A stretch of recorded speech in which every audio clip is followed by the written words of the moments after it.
नमस्कार, जय Hind, good evening मेरे दोस्तों। हम लोग एसएससी जीडी के क्वेश्चंस को डेली बेसिस पे प्रैक्टिस कर रहे हैं। स्टेट के रूप में हम लोग ये देख रहे हैं कि करें वो क्वेश्चन हमारे लिए कितना महत्वपूर्ण है और हमारे स्कोर कैसे आ रहे हैं। जब हमारे पास 20 तारीख से एग्जाम शुरू हो जाएगा, जब हम उसके अंदर अपीयर होंगे तो मेरे स्कोर कैसे डेवलप होंगे या कितने कितने। मैंने देखा, मैंने महसूस किया कि कुछ लोगों का स्कोर काफी शानदार है, लेकिन कुछ लोगों को शायद पहला अटेम्प्ट है, उनको और मेहनत करने की जरूरत। तो चलिए हम लोग शुरुआत करते हैं। आज एसएससी जीडी का तीसरा सेट है हम लोगों के पास, और इसके क्वेश्चन जब आप बनाए होंगे, क्या क्या परेशानियां आई होंगी, क्वेश्चन को परेशानी आई होगी। हालांकि क्वेश्चन देखने के बाद मुझे ऐसा नहीं लगता कि आपको कोई परेशानी आई होगी।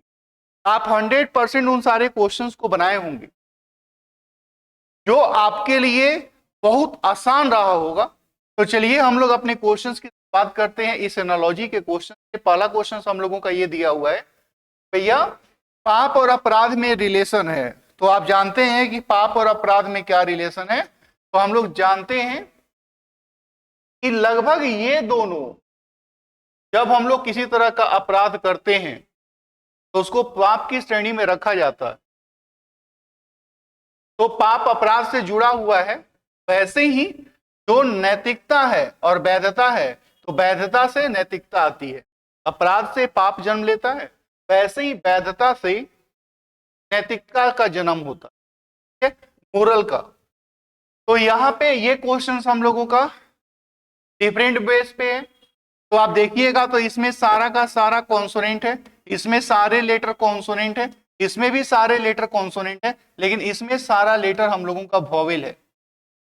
इसमें सारे लेटर कॉन्सोनेंट दिए गए हैं, इसमें भी सारों लेटर कॉन्सोनेंट दिए गए हैं, और इसमें भी सभी लेटर कॉन्सोनेंट। तो हम लोगों का डिफरेंट आंसर ये हो जाएगा। और ये सब क्वेश्चंस आप 100% बनाए होंगे, आपसे दिक्कत नहीं हुआ होगा। अब जैसे यही क्वेश्चन है, ये अच्छा क्वेश्चन था, ये अच्छा क्वेश्चन था, ठीक है। तो इसको कैसे बनाया जाए? तो उस बेस पे अगर आप ध्यान से देखिए, तो अगर इन सभी नंबर को जोड़ ले हम लोग, इन सभी नंबर को जोड़ ले हम लोग, तो 3 3 प्लस 2 प्लस 1 जोड़ेंगे तो हम लोगों का ये 6 हो जाएगा। इस नंबर को जोड़ेंगे तो हम लोग 2 प्लस 3 प्लस 3, तो ये 8 हो जाएगा। अगर इसको जोड़ा जाएगा तो ये 5 हो जाएगा। एक ही इसको जोड़ा जाएगा तो 5 नहीं होगा। तो हम लोगों का ये डिफरेंट आंसर हो जाएगा। ऐसे हम लोग इन क्वेश्चंस को बड़ी आसानी से बना सकते। अब जैसे यही क्वेश्चंस देखिए, हम लोगों को कह रहा है कि भैया उस विकल्प को चुनो जो 3 गो से भिन्न हो, मतलब 3 गो में से रिलेशन है। तो आप जानते हैं कि कार्य और अवकाश, जैसे हम लोग काम करते हैं और छुट्टी लेते हैं, तो काम और छुट्टी एक दूसरे का अपोजिट वर्ड है। दिन और रात दोनों अपोजिट वर्ड है, ये अपोजिट है। दिन और रात जानते हैं आप कि दिन का उल्टा रात होता है, ये भी अपोजिट है। आगे बढ़ना विलंब करना, प्राय और सदैव, ये भी अपोजिट है, ये भी अपोजिट है। लेकिन ये हम लोगों का दोनों सिमिलर है, ये दोनों सिमिलर वर्ड है, प्रायः और सदैव। प्रायः का भी मतलब लगभग सदैव ही होता है। जैसे लोग बोलते हैं कि आप प्रायः स्कूल आते हैं, आप प्रायः कोचिंग आते हैं, आप प्रायः पढ़ते हैं, मतलब रेगुलर पढ़ते हैं, ठीक है। तो ये दोनों सिमिलर वर्ड है, तो ये हम लोगों का डिफरेंट हो। अब ये क्वेश्चंस आप देख लीजिए, ये सीरीज का है, लेकिन सीरीज में भी इंक्रीजिंग सीरीज का है। ये इंक्रीजिंग सीरीज का क्वेश्चन है, और इस इंक्रीजिंग सीरीज के क्वेश्चंस में ए है, फिर ए बी है, फिर ए बी सी है, फिर ए बी सी डी है, ए बी सी है। ऐसे करके हम लोगों का ये आंसर क्या हुआ है। तो आंसर होगा A B C, A B, A B C D D. ये हम लोगों का शायद डबल ए डबल आंसर दी। तो ऐसे क्वेश्चंस मैंने कहा कि आपसे बड़ी आसानी से बन रहे होंगे। आप 100% इन सारे क्वेश्चन सही बनाए होंगे, इसमें कहीं भी कोई दिक्कत नहीं है। अब जैसे यही क्वेश्चंस, कौन सा अंग्रेजी शब्दकोश में कौन सा चौथे स्थान पे आएगा, कौन सा शब्द चौथे स्थान पे आएगा। तो कौन सा शब्द चौथे स्थान पे आएगा, इसको हम लोग कैसे कैलकुलेट करेंगे। तो चौथे स्थान पे आएगा तो क्यू सब में है, क्यू सब में है, यहाँ पे ए है, ये पहले नंबर पे होगी। हमसे पूछा है चौथे नंबर पे कौन आएगा, तो यहाँ पे चौथे नंबर में आई है और आई है, ये हो जाएगा दूसरा नंबर, फिर ये हो जाएगा तीसरा नंबर और ये हो जाएगा चौथा नंबर। तो हम लोग का चौथे नंबर पे कौन आएगा, तो चौथे नंबर पे हम लोग का ये आएगा।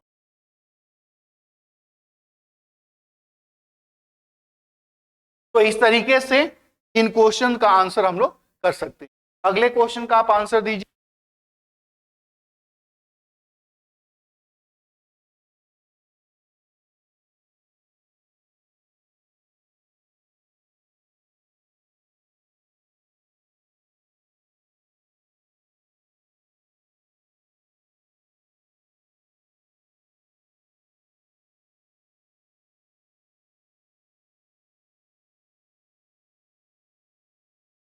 तो हमने कहा कि इन क्वेश्चंस को आप बना सकते हैं। कह रहा है कि हरि आयु में चमन से बड़ा है, हरि बड़ा है, किससे बड़ा है हरि, तो ये चमन से बड़ा है। फिर आगे दिया हुआ है कि विजय सतीश से बड़ा है, तो विजय और सतीश तो नहीं आया ना, तो इसको अलग से लिख लीजिए कि जो विजय है वो बड़ा है, किससे बड़ा है, सतीश से बड़ा है। फिर आगे है कि मुकेश विजय के बराबर नहीं है, मुकेश विजय के बराबर बड़ा नहीं है, तो मुकेश इससे छोटा है किंतु चमन से बड़ा है, किंतु चमन से बड़ा है। मुकेश विजय के बराबर बड़ा नहीं है, मुकेश विजय के बराबर बड़ा नहीं है, तो विजय बड़ा है, किससे बड़ा है, मुकेश से। फिर आगे दिया हुआ है कि सतीश चमन के बराबर बड़ा नहीं है, मतलब सतीश बड़ा तो है लेकिन चमन के बराबर नहीं है। कह रहा है कि सबसे छोटा कौन है, तो निश्चित तौर पे चमन इससे बड़ा हो जाएगा, ठीक है। लेकिन हम लोगों का यहाँ पे हरि चमन से बड़ा है, विजय सतीश से बड़ा है, केस विजय के बराबर बड़ा नहीं है किंतु चमन से बड़ा है, चमन से बड़ा है, तो यहाँ पे चमन हो जाएगा। तो हम लोगों से पूछ रहा है चमन और चमन से बड़ा, सतीश से बड़ा कौन है, चमन दिखा है, सतीश चमन के बराबर बड़ा नहीं, मतलब सतीश बड़ा तो है लेकिन चमन के बराबर बड़ा नहीं है, तो चमन से भी छोटा कौन हो गया, सतीश हो गया। तो हम लोगों से पूछ रहा है कि सबसे, और हरि यहाँ पे सबसे बड़ा हो जाएगा, तो हम लोगों से पूछा जा रहा है कि सबसे छोटा कौन है, तो सतीश हम लोगों का आंसर हो जाएगा। तो ऐसे करके इन क्वेश्चंस का आंसर हम लोग बिल्कुल आसानी से दे सकते। आप सोचो मेरे छोटे भाई कि इस क्वेश्चन को बनाने में हम लोगों को कितना कम समय लगेगा, 100% कम समय लगेगा, थोड़ी सी मेहनत करनी है, शायद मेहनत भी नहीं करना है। कह रहा है कि काइंडल को इस तरह से लिखा जाए, तो आप ध्यान से देखिए, के लिखा है के, फिर आई लिखा है आई, फिर लिखा है एन, फिर लिखा है एन, जस्ट उसको पलट दिया है, केवल उसको उल्टा कर दिया। ये प्लेस चेंजिंग का क्वेश्चन, ये कोडिंग डिकोडिंग का प्लेस चेंजिंग का क्वेश्चन है। तो प्लेस चेंजिंग के क्वेश्चंस को कैसे लिखा जाएगा, तो यहाँ पे सी से शुरू होगा, तो सी से शुरू होगा, ये नहीं है, सी के बाद आई होगा, सी के बाद आई होगा, तो ये नहीं है, तो ये आंसर हो गया। मैंने आपसे कहा कि क्वेश्चन को सोल्व करने में समय नहीं लगेगा, क्योंकि आपको पूरा सोल्व करना ही नहीं है। हमने कहा क्वेश्चन बहुत ऐसे दिखेंगे आपको पूरे सेट के अंदर जिसको कम सोल्व करके भी हम आंसर दे सकते हैं, और हमारा फोकस बस इसी पॉइंट पे होना चाहिए कि हम कम सोल्व करके भी आंसर कैसे दे सकते, ठीक है। अब ये क्वेश्चन है, कह रहा है कि भैया दी गई समीकरण को संतुलित करने में स्टार के चिन्ह पे कौन सा सेक्शन आएगा, तो स्टार के जगह पे, तो इसको पुटअप करना है, ठीक है। तो पहले में लिखा है बराबर, दूसरे में लिखा है डिवीजन, तीसरे में लिखा है क्रॉस। तो अगर इसको हम लोग फुलफिल करेंगे तो 24 हो जाएगा, 24 नहीं होगा, इसको जब 2 से भाग दे देंगे नहीं होगा, 24 नहीं आएगा, तो पहला ऑप्शन तो गलत हो गया। दूसरा ऑप्शन को चेक करिए, दूसरे ऑप्शन में कह रहा है कि यहाँ पे डिवीजन दीजिए, फिर यहाँ पे बराबर दीजिए, फिर यहाँ पे मल्टीप्लाई दीजिए, तो यहाँ पे 24 को 2 से भाग देंगे तो 12 होगा, 4 में 3 का मल्टीप्लाई करेंगे 12 होगा। तो हाँ, ये पॉइंट हम लोग, तो कहां इसमें समय लगा या कहां इसमें आपको टफ जैसी कोई बात नजर, तो कोई भी क्वेश्चन हो, कैसा भी क्वेश्चन हो, निश्चित तौर पे हम लोग उसे बड़ी आसानी से कम सोल्व करके भी हम बना सकते हैं, नहीं है। निम्नलिखित में से कौन सी आकृति हिरन, खरगोश और बाघ के बारे में है? हिरन, खरगोश और बाघ ये सब अलग अलग है, तो ये अलग अलग है, तो निश्चित तौर पे इसका आंसर ये। अब तो आप इतने एक्सपर्ट हो गए हैं कि क्वेश्चन देखा नहीं कि 2-3 सेकेंड में आंसर मिलेगा, 100% मिलेगा। चलिए हम लोग इस क्वेश्चन को देखते हैं। कह रहा है दिए गए विकल्पों में अक्षर संख्या को चुनिए। भैया कैसे? तो अब आप चेक करिए, यहां पे 6 है ना, 6 से 15 हो गया तो 9 बढ़ गया होगा।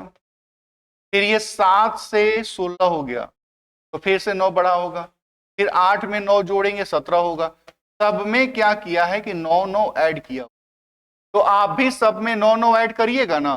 तो इसमें जब 9 ऐड करिएगा तो ये 7, ये 2 है, 2 में 9 ऐड करिएगा तो हम लोगों का 11 हो जाएगा। और 11 से ये और ये, लास्ट में भी हम लोगों का 9 जोड़ना था तो 5 और 9 14 होता, तो 14 के नाम पे हम लोगों का यही एक ऑप्शन दिया।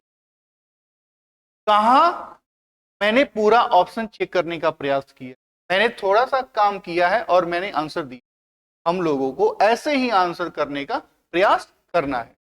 अब देखिए ये क्वेश्चन हम लोग का 17, तो 17 में 3 का अगर गुना कर दें और 9 जोड़ दें, 20 में भी 3 का गुना करके अगर 9 जोड़ेंगे तो 20 यहीं 60 और 69, यहाँ पे 69 दिया है तो हम 69 टिक कर सकते।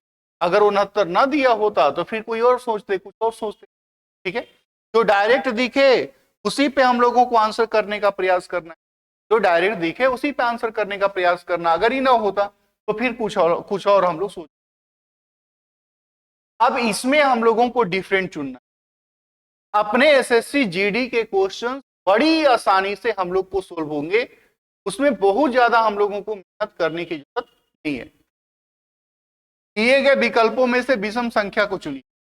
तो विषम अक्षर को चुनिए, यहाँ पे संख्या तो है नहीं, अक्षर को चुनिए। J से K हुआ +1 हुआ, M से N हुआ +1 हुआ, C से A हुआ -2 हुआ, O से P हो गया +1 हुआ। हालांकि आंसर मिल चुका है कि यही होगा।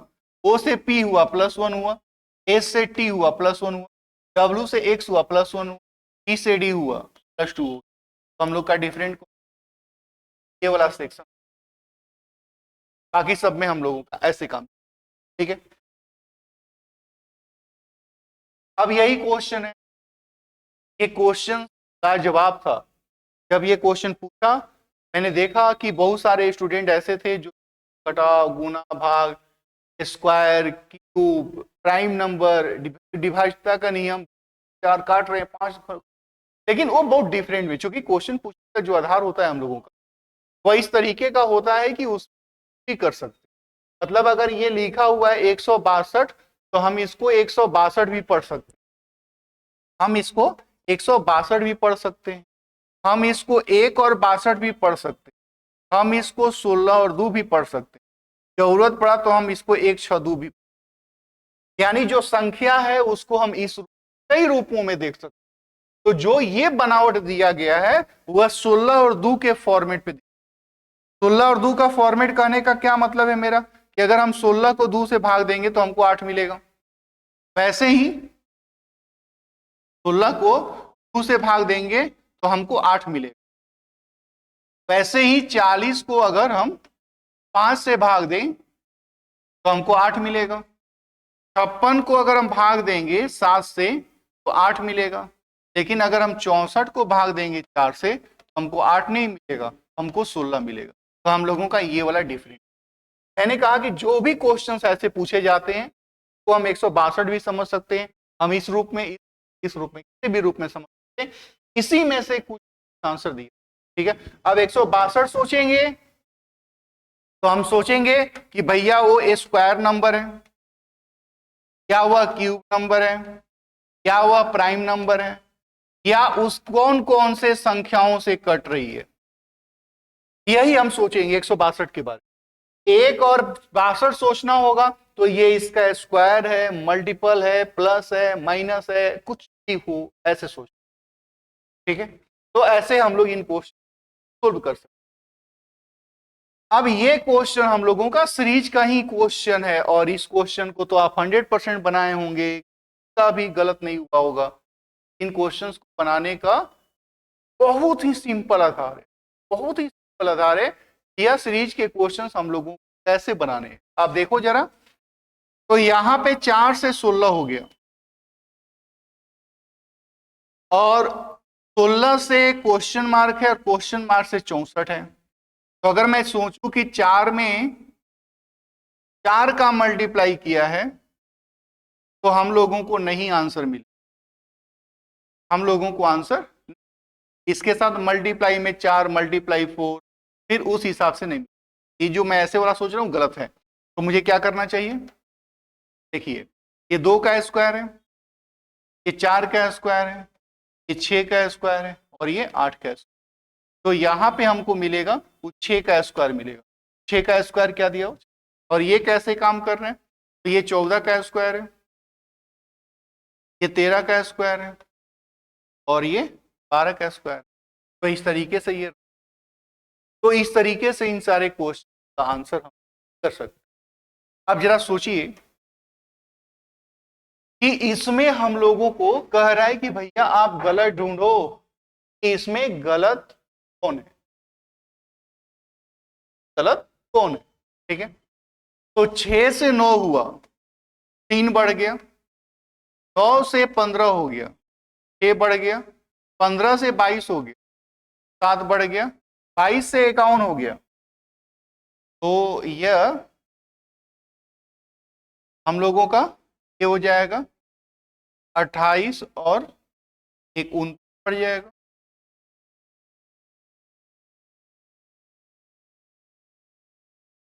पड़ जाएगा और यहां पे हम लोगों का 48 बढ़, ठीक है। तो इसमें से कोई एक ही गलत है, इसमें से कोई एक ही गलत है। जिसमें क्वेश्चन के हिसाब से अगर देखा जाए, ऑप्शन के हिसाब से देखा जाए, तो वो जो कह रहा है कि 6 और 9 बिल्कुल सही है, 6 और 9 बिल्कुल सही है, क्योंकि ऑप्शन में दिया है तो इसी चारों में से, यानी गलत भी होना है तो इधर ही कहीं ना कहीं गलत होना है।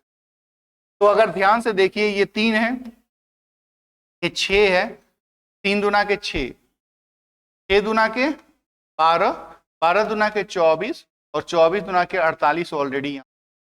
तो बीच का जो सेक्शन है 3, 6 और 48 ऊपर से कॉपी होगी, लेकिन आप ध्यान से देखिएगा तो यहाँ पे हम लोगों को दिख रहा है और इन दोनों के बीच कौन सी संख्या है, 22 है, 22 है, ठीक है। तो 22 वहां पे इरर है, तो 22 के जगह पे हम नंबर होना चाहिए। क्या होना चाहिए था, तो यहाँ पे 15 में 12 जोड़ना था, तो यहाँ पे 27 होता, 27 होता तो ये अपने आप सही हो जाता, ये अपने आप सही हो जाता, ठीक है। अब अगले क्वेश्चन को,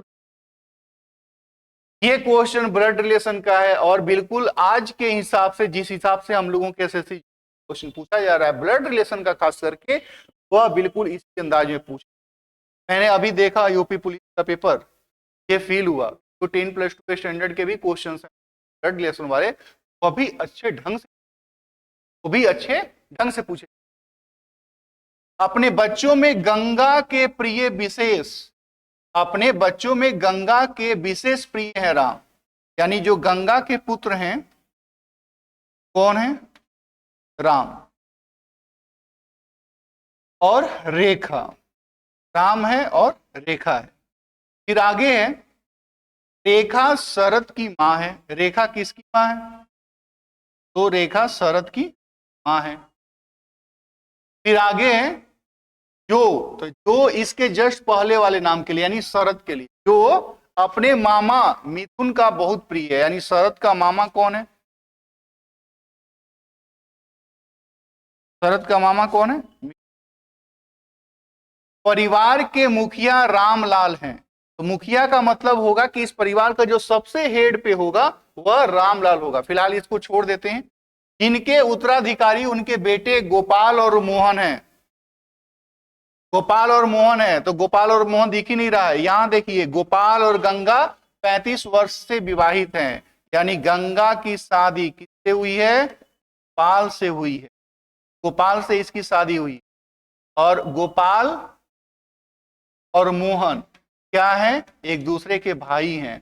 और गोपाल किसका है? तो क्या रामलाला का जो सबसे हेड यानी यहां पे जो व्यक्ति है वह है रामलाल। तो ये व्यवस्था हम लोगों की तरीके से है। अब आगे है कि मिथुन का मोहन से क्या संबंध है। मिथुन के बारे में बोलना है। किससे बोलना है?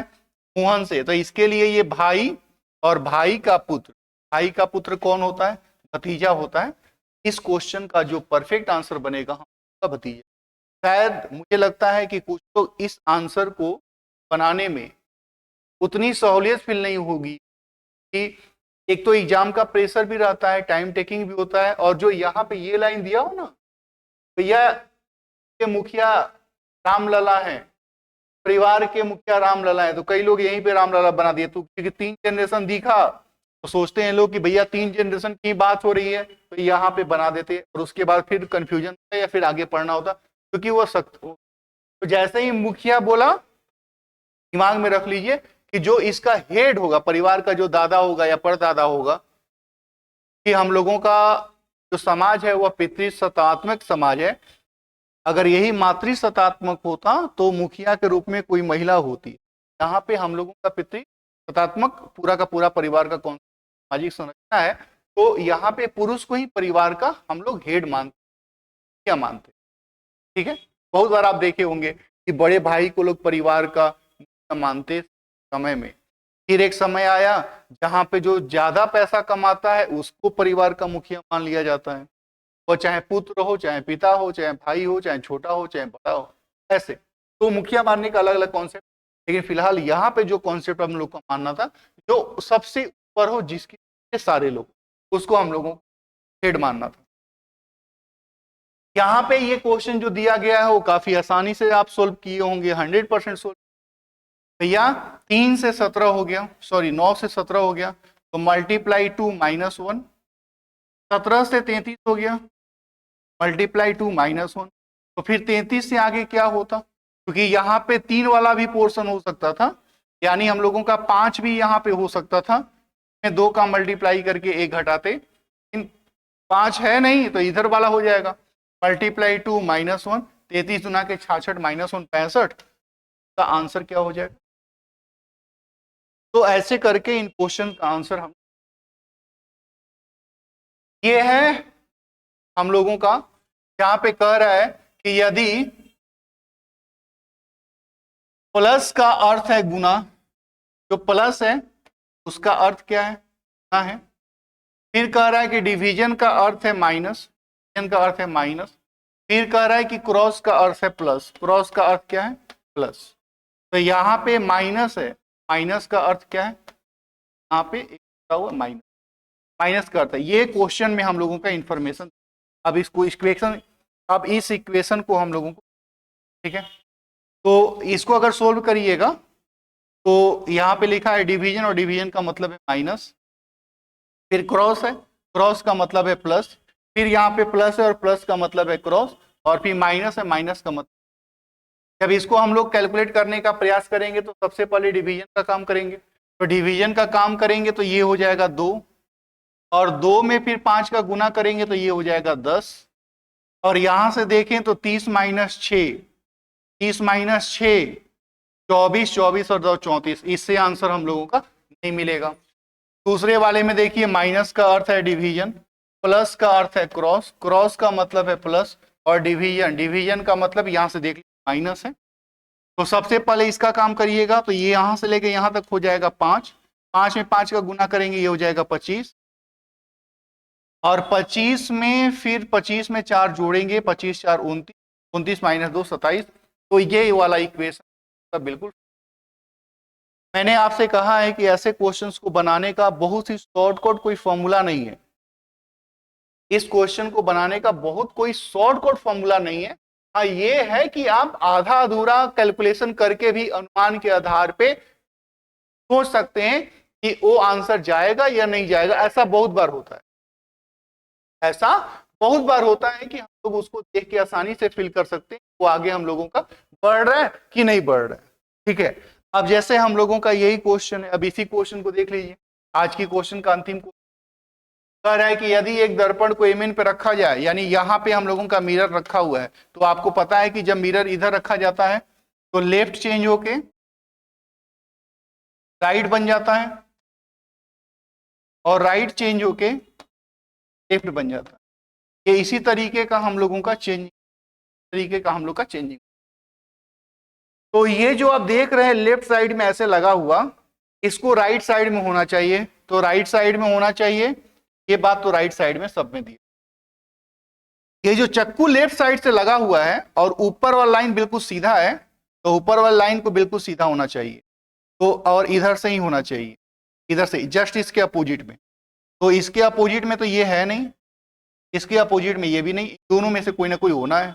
अब इन दोनों में आप देखिएगा तो बिल्कुल है।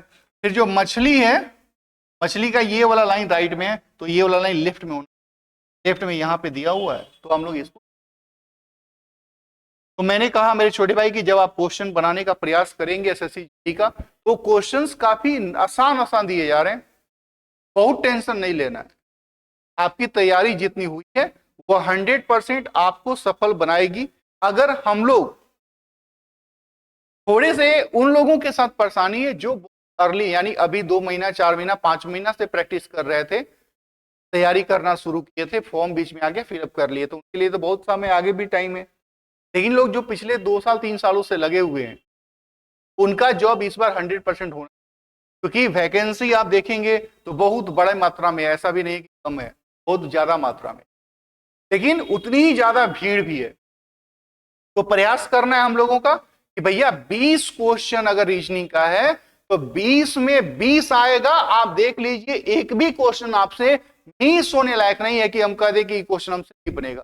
20 में 20, मैथ में भी 20 में 20, तो 20 40 ऐसे हो गए। अब कुछ लोग लग रहा है 20 आएगा, 100% है।